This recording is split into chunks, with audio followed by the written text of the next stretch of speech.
الحمد لله القائل في محكم كتابه المجيد: إن عدة الشهور عند الله 12 شهرا في كتاب الله يوم خلق السماوات والأرض منها 4 حرم فلا تظلموا فيهن أنفسكم وأشهد أن لا إله إلا الله وحده لا شريك له ونشهد أن نبينا محمدا عبده ورسوله صلى الله عليه وعلى آله وأصحابه وسلم تسليما كثيرا. أما بعد، فأوصيكم عباد الله ونفسي بتقوى الله، لقد فاز المتقون. وتكوف إسلام، أما بعد يكون حميد الله تبارك وتعالى نكم تكيا رحمة mtume wetu alayhi salatu wassalam. Kwa hakika himdi zote zinamstahiki Allah tabaraka wa taala, Mola ambaye ameturuzuku kudiriki huu mwezi mtukufu wa Rajab ndani ya huu mwaka wa 1447. Zote hizi ni neema zake Allah tabaraka wa taala juu yetu sisi.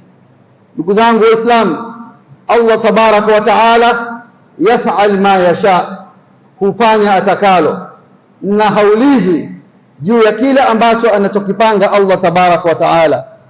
Allah tabaraka wa taala hutukuza anayemtaka na hutukuza anachokitaka.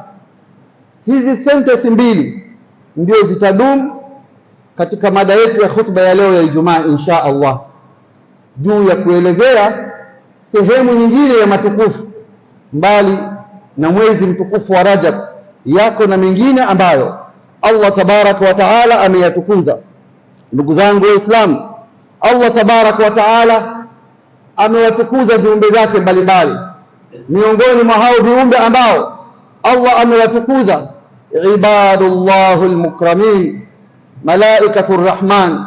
Mwenyezi Mungu amewatukuza malaika, viumbe ambao wameumbwa ajsamun nuraniya, miili yao imetokana na nuru, na la yaasuna Allah wa yafaluna ma yu'marun, hawamuasi Allah tabaraka wa taala, kutekeleza walioamrishwa na Mola wao subhanahu wa taala. Hawa malaika Allah tabaraka wa taala namna alivyowaumba ni watu wenye viumbe wenye kutekeleza awamirillah, yale ambayo Allah tabaraka wa taala amewaamrisha juu ya kumsabih na kumwabudu, na yale ambayo amewaamuru Allah tabaraka wa taala. Ndugu zangu Waislamu, Allah tabaraka wa taala utaona namna gani alivyowaumba viumbe wake. Katika hawa malaika akawafadhilisha baadhi yao kwa baadhi, na miongoni mwao ni Jibril alayhi salam, ndio akamfanya ni malaika mtukufu zaidi.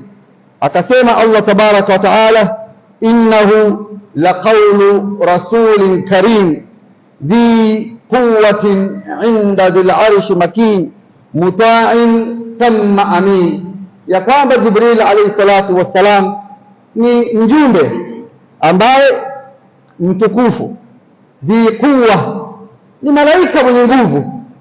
Hakuna kiumbe chenye nguvu hapa duniani katika viumbe alivyoviumba Allah tabaraka wa taala kuliko nguvu alizoruzukiwa Jibril alayhi salam.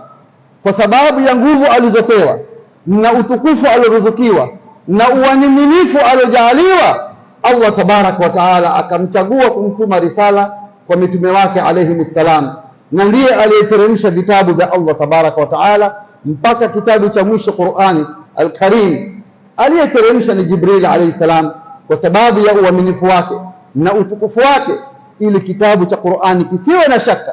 Ndugu zangu Waislamu, Allah tabaraka wa taala anamtukuza anayemtaka. Baada ya malaika, katika viumbe wengine Allah tabaraka wa taala amemtukuza mwanadamu. Nikizungumza haraka haraka, walaqad karramna bani adam ila akhir al-aya. Allah amemtukuza mwanadamu. Mwanadamu amekuwa ni kiumbe kitukufu katika hii dunia. Hakuna kiumbe aliyefadhiliwa na kutawala hii dunia kuliko bani adam. hata mwenyewe ametangaza subhanahu wa ta'ala, inni ja'ilun fil ardi khalifa. Hakuna dunia utayokwenda labda kuingia sehemu fulani utahitaji pasipoti, labda kuna ulimwengu wa mizimu, au kuna ulimwengu wa mashetani, au kuna ulimwengu wa viumbe wengine, bali bani Adam ndiyo mtawala wa hii dunia. Ikitokea mwanadamu amekuwa anajidhalilisha kwa viumbe wengine, huyo atakuwa dhaifu kulingana na akida za Kiislamu. Huwezi ukasema kwa akida za ushirikina hapa kuna barabara yatakapitishwa, lakini hatuwezi kupitisha barabara kwamba kuna mti wa wazee wetu wa mizimu, hatuwezi tukaung'oa huu mti. Ni mti una wenyewe ambao ni mizimu, mashayatini, majini, hatufai kuwategemea kwa sababu ni viumbe dhaifu. Wewe ni mtukufu kuliko hao, hufai kujidhalilisha kwa waliokuwa dhaifu. Allah amekutukuza, akakuumba, akakukarimu, wewe ni mtu mtukufu, jiweke katika hadhi yako, usijidhalilishe, mtii Allah tabaraka wa taala. Ubudullah wala tushrik bihi shay'a, usiwe na hofu, usiogope vingine. Wewe ndio mtawala wa hii dunia. Ndugu zangu Waislamu, katika hawa bani Adam bado Allah tabaraka wa taala anawafadhilisha baadhi yao kwa baadhi. Katika hawa bani Adam Allah amewatukuza mitume wake na manabii. Tilka rusul fawwalna ba'dahum ala ba'd ila akhir al-aya. Mitume ni watu watukufu. Katika bani Adam hakuna waliokuwa na daraja ya juu. Uwe na cheo utachokuwa nacho, ni rais, waziri, mbunge, cheo chochote kile, huwezi ukafikia daraja ya mitume alayhi salam, kwa sababu Allah tabaraka wa taala amewatukuza, amewaadhimisha, wanapokea risala min inde. Kwa hiyo ndugu zangu Waislamu, Mwenyezi Mungu subhanahu wa taala anawatukuza viumbe anawataka, na katika hawa mitume Allah tabaraka wa taala amewatukuza ulul azmi min ar-rusul, mitume watano ambao ni watukufu, nao ni Nabii Nuh alayhi salam, wa Nabii Ibrahim alayhi salam, wa Nabii Musa wa Isa alayhi salam, wa Muhammad sallallahu alayhi wasallam. Hawa ni mitume watukufu, na Allah tabaraka wa taala akatuhusia tushikamane na yale ambayo wameshikamana nayo hawa mitume watukufu, namna walivyokuwa wakiwaadhimisha na kutekeleza majukumu yao ambayo Allah tabaraka wa taala amewalazimisha kuyafata. Akatuambia fasbir kama sabara ulul azmi min ar-rusul, kuweni na subra kama walivyokuwa na subra ulul azmi. Ulul azmi ni mitume ambao wamejitolea kutekeleza awamirillah na kukomeka na maharimillah, wakitekeleza kuleta risala ya Allah tabaraka wa taala. Wamepata mashaka ambao hakuyapata watu wengine katika bani Adam, ndio wakawa mitume waaminifu, wakawa mitume watukufu kuliko wengine. Na katika hawa mitume watano Allah tabaraka wa taala akamtukuza baba wa mataifa Ibrahima alayhi salam. Kana Ibrahima umma qanitan lillah, alikuwa Ibrahima umma akitekeleza yale ambayo Allah tabaraka wa taala amewajibisha, namna ya msimamo wake alivyosimama katika tauhid na kusimama imara juu ya kuitetea dini ya Allah tabaraka wa taala. Na Mwenyezi Mungu subhanahu wa taala, pamoja na kwamba alisimama peke yake, akampa wasifu kama umma peke yake, lakini Allah tabaraka wa taala alimsifia Nabii Ibrahima, msimamo wake amesimama kama umma, na yoyote atakayesimamisha haki Allah tabaraka wa taala atakuwa pamoja naye. Huu ni wasia wa Allah tabaraka wa taala. Usiwe dhaifu ewe Muislamu, usiwe mnyonge ewe ndugu yangu Muislamu. Kuwa na Mola wako katika kutekeleza awamiri na kukomeka na makatazo yake mbele ya Allah tabaraka wa taala. Wewe utakuwa ni mtukufu kwa sababu unafuata yale ambayo Allah tabaraka wa taala anakuamrisha kuyatekeleza. Ndugu yangu Muislamu, Allah tabaraka wa taala anatukuza anayemtaka na anamfadhilisha anayemtaka. Baada ya Nabii Ibrahim alayhi salam katika bani Adam, Allah tabaraka wa taala katika bani Adam wote na mitume wote akamtukuza si mwingine isipokuwa Muhammad ibn Abdullah salawatullahi wa salamuhu alayhi. Ni mtume mtukufu, mtume aliyokuwa na adhma kubwa, aliyokuwa amebeba risala ya mwisho aliposema mwenyewe sallallahu alayhi wasallam, ana khatimul anbiya'i wal mursalin la nabiyya ba'di, mimi ni mwisho wa manabii na mitume, la nabiyya ba'di, hakuna mtume baada yangu, salawatullahi wa salamuhu alayhi. Na ndiye yeye ambaye amethibitisha kwa ulimi wake mtukufu, ana sayyidu walad adam wala fakhr. Angalia tawadhu ar-rasul, unyenyekevu, namna alivyokuwa ni mtoifu. Allah tabaraka wa taala asema alayhi salatu wassalam, inna allaha stafani min bani adam. Allah ameangalia katika bani adam wote, nani anayetekeleza amri zangu, akaona hakuna isipokuwa nafsi ya huyu mtukufu, huyu mwenye cheo Muhammad ibn Abdullah salawatullahi wa salamuhu alayhi. Inna allaha stafani min bani adam, amenichagua katika wanadamu. Ndipo akasema ana sayyidu walad adam, mimi ni bwana katika wanadamu, mimi ndio master tukufu zaidi. Kisha angalia anavyoonyesha upeo wa unyenyekevu, wala fakhar, wala si fahari. Mimi na wewe na mwingine akiwa manager, ana cheo, imma mkurugenzi, ni MP, sijui councillor, sijui waziri, cheo kinamghuri mwanadamu.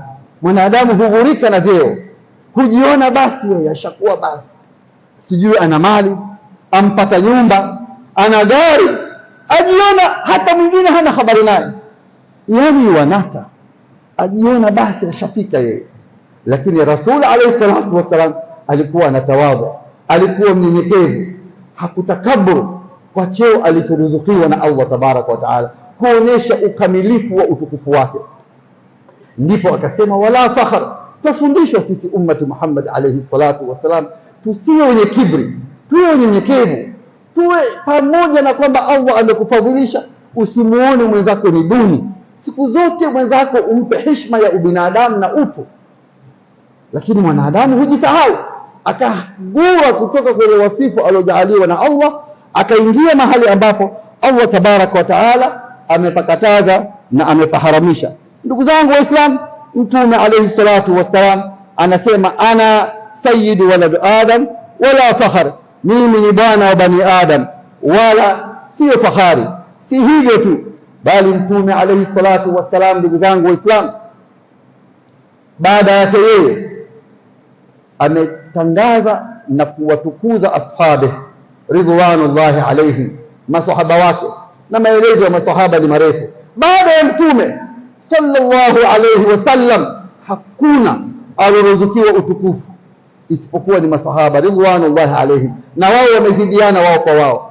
Abu Bakar ni mtukufu baada rasul kuliko wote, hatumfikii hata sekunde moja, na masahaba wengine wamezidiana.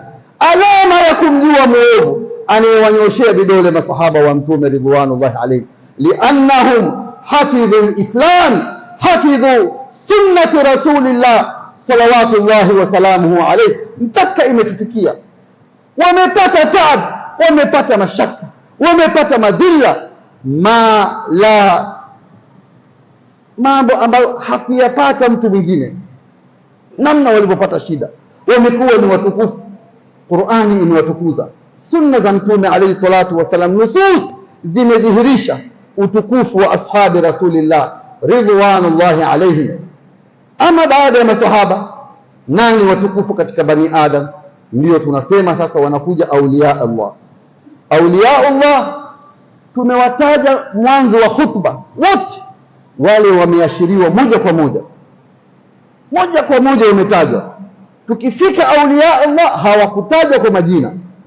Kwa hiyo sirrun min asrari llahi tabaraka wa taala, huwezi ukamjua nani wali, huwezi ukamjua nani mtukufu wa daraja baina yetu baada ashabi rasulillah. Twajua baada ya masahaba ni tabiina wa tabi tabiin بالنصوص بأدلة الشرعية.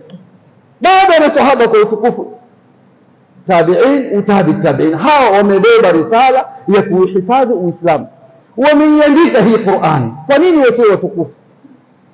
Baada yao wakina sisi ndio wanakuja sasa wale auliya Allah, mawalii wa Mwenyezi Mungu. Kwa ufupi, ni kipenzi cha Mwenyezi Mungu Subhanahu wa Ta'ala. Hajulikani kwa kabila bwana, hajulikani kwa kuvaa kilemba kizuri na kanzu ya kumeremeta na tasbihi ndefu. Wali wa Allah tabaraka wa taala ni yule ambaye anatekeleza awamirillah, maamrisho ya Allah, na anakomeka na makatazo yake. Waweza ukamuona yule dalili, pengine mavazi yake dhaifu, kumbe ndiyo kipenzi cha Allah.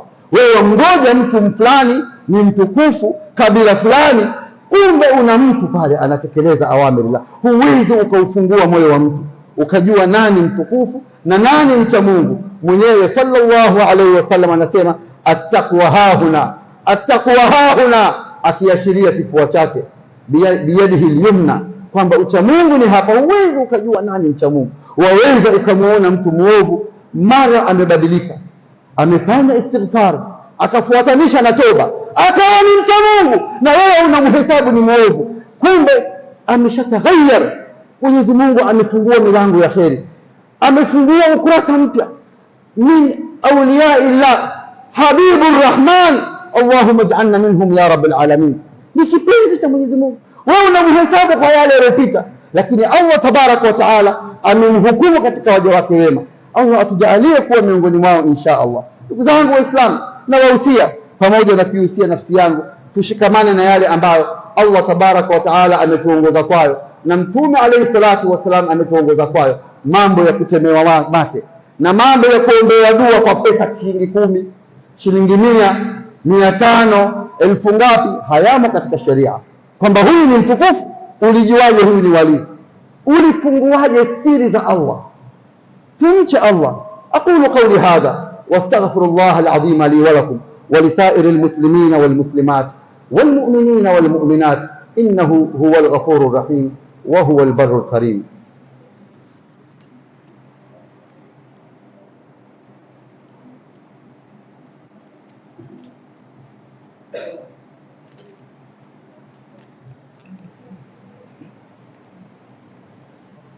الحمد لله ذو الجلال والإكرام، أشهد أن لا إله إلا الله وحده لا شريك له، وأشهد أن نبينا محمدا عبده ورسوله صلى الله عليه وعلى آله وأصحابه وسلم تسليما كثيرا. أما بعد، الله تبارك وتعالى سيما إن عدة الشهور 12 شهرا في كتاب الله.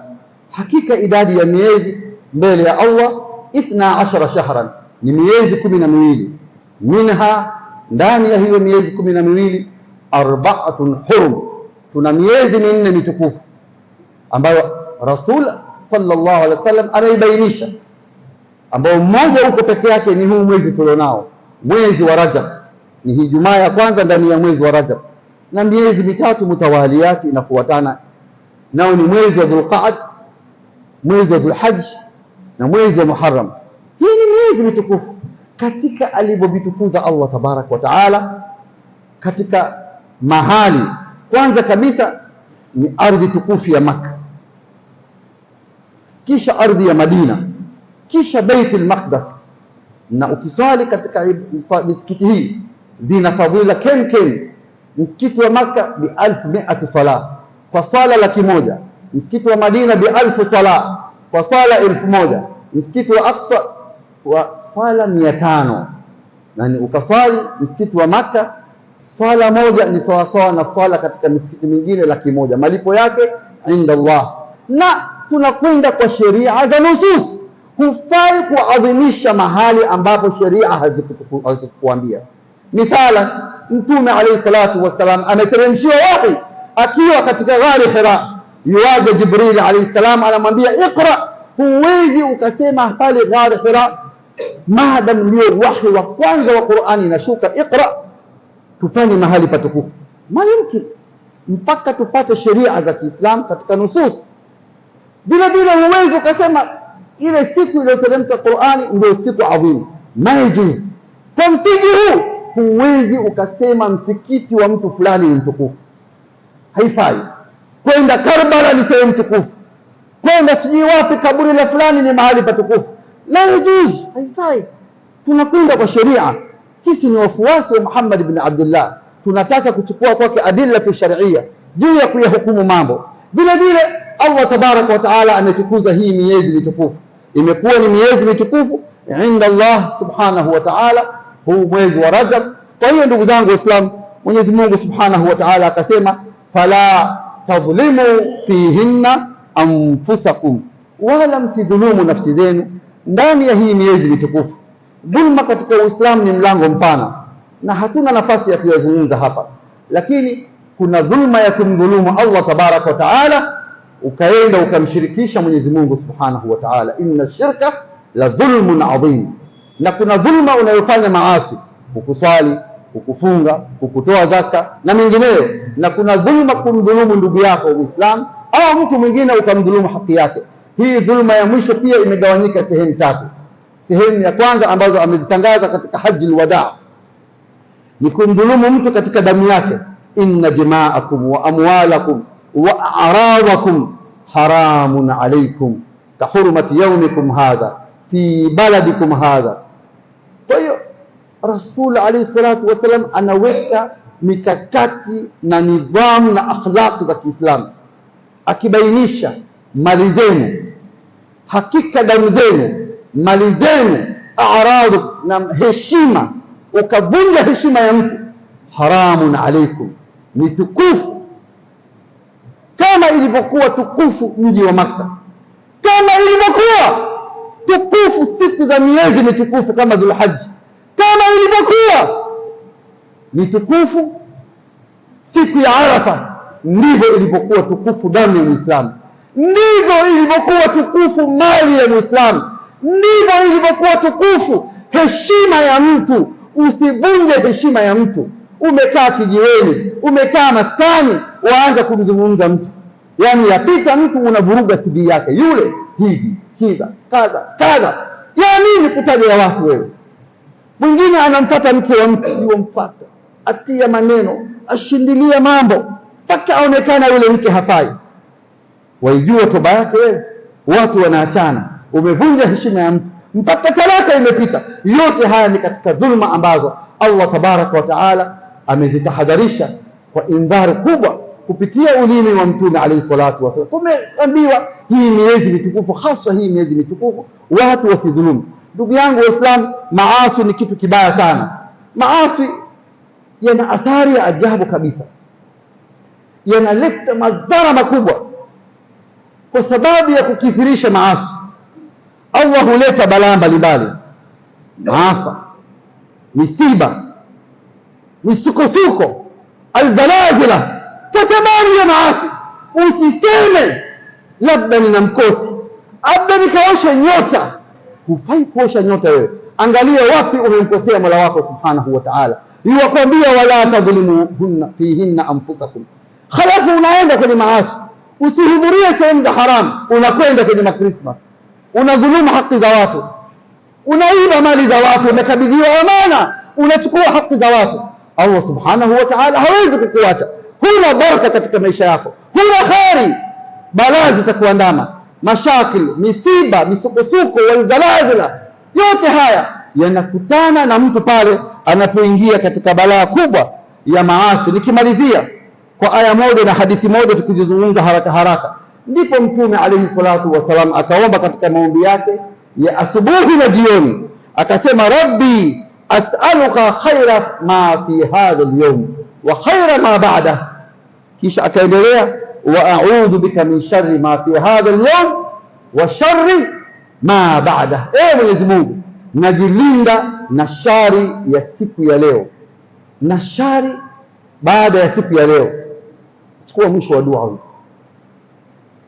Kwa nini mtu anajilinda na shari ya leo na shari baada ya leo? Maovu unayoyafanya sasa, wakati mwingine maovu huzaa madhambi, yakazaa balaa, yasikusibu leo yakakupata baadaye. Ndipo Allah tabaraka wa taala akasema wa daraba Allahu mathalan qaryatan kanat aminatan mutma'inna ya'tiha rizquha ragadan min kulli makan fakafarat bi an'ami Allah faadhaqahu Allah libasa al-ju' wal-khawf. Faadhaqahu Allah akawadhisha vazi la njaa, wal-khawf akawadhisha vazi la hofu. vazi ulilovishwa na Allah ni vazi la ghadhabu. Waweza mwanadamu akavua vazi alilovishwa na Mola wake? Maliki, kwa sababu ya maasi, kwa sababu ya madhambi, kwa sababu ya fusuq, Allah yuwakuvisha vazi la hofu na adhabu. Neema ikaondoka, baraka ikaondoka, riziki ikapungua. Mtu hunajisi riziki yake kwa sababu ya maovu. Angalia, baba yetu Adam alikuwa peponi. Nini kilimtoa peponi? Adh-dhunub wal maasi. Iblis, nini kilimtoa katika malakuti samawati? Adh-dhunub wal maasi. Badala ya kupata rehma ya Allah, Allah akampa adhabu. Badala ya kupata janna, akapata naran taladha. Badala ya kupata kheri na neema, akapata nakma. Zote ni balaa. Nini kilimwangamiza Qarun wa Hamana mpaka akadidimizwa na mali yake? Adh-dhunub wal maasi. Firaun vipi alizama? Adh-dhunub wal maasi. Mwisho mbaya ni kwa watu wema, ni watu waovu. Mwisho mbaya kwa watu waovu. Tujilinde juu ya kuyafanya maasi, turudi katika toba ya Allah tabaraka wa taala. Ndipo ukaambiwa istaghfiru rabbakum thumma tubu ilayhi, ombeni msamaha kwa Mola wenu, thumma tubu ilayhi, kuonyesha toba ni kubwa kuliko istighfar. Istighfar waomba msamaha kwa Mola wako, toba hukubaliwi msamaha mpaka ufuate shurutu za toba. Umedhuluma haki ya mtu, unakwenda kuomba msamaha. Umecheza na mke wa mtu, ni rahisi hiyo? Sio rahisi. Toba ni kwenda kwa mwenyewe kuomba msamaha uliomdhuluma haki yake, sio jambo rahisi. Toba ni nzito, ndio ukaona ina malipo makubwa mbele ya Allah tabaraka wa taala. Istaghfiru rabbakum thumma tubu ilayhi, ombeni msamaha kwa Mola wenu kisha tubieni. Ni makosa ambayo hayasameheki mpaka kwa sharti maalum. Baina yako na Allah atakusamehe, lakini wewe na mwingine haina msamaha mpaka ahusike yule ambaye umemdhulumu haki yake. Na wahusia pamoja na kuhusia nafsi yangu, tujilinde na mambo ya dhulma, kwani dhulma ni madhira siku ya kiyama. Wasallu ala nabiyikumul karim kama amarana Allahu tabaraka wa taala haythu qala inna Allaha wa malaikatahu yusalluna ala nabi ya ayyuhalladhina amanu sallu alayhi wa sallimu taslima. اللهم صل على عبدك ورسولك محمد وعلى آله وأصحابه أجمعين. اللهم اغفر المؤمنين والمؤمنات والمسلمين والمسلمات الأحياء منهم والأموات برحمتك يا أرحم الراحمين. اللهم ألف بين قلوبنا وأصلح ذات بيننا واهدنا سبل السلام ونجنا من الظلمات إلى النور وجنبنا الفواحش ما ظهر منها وما بطن وبارك لنا في أسماعنا وأبصارنا وقلوبنا وأزواجنا وذرياتنا وتب علينا إنك أنت التواب الرحيم برحمتك يا أرحم الراحمين. اللهم زدنا ولا تنقصنا وأكرمنا ولا تهنا واعطنا ولا تحرمنا وارحمنا ولا تعذبنا. اللهم اجعلنا من السعداء المقبولين ولا تجعلنا من المغضوب عليهم ولا من الضالين برحمتك يا أرحم الراحمين. وصل اللهم وبارك على نبينا محمد وعلى آل محمد وقوموا لصلاتكم يرحمكم الله.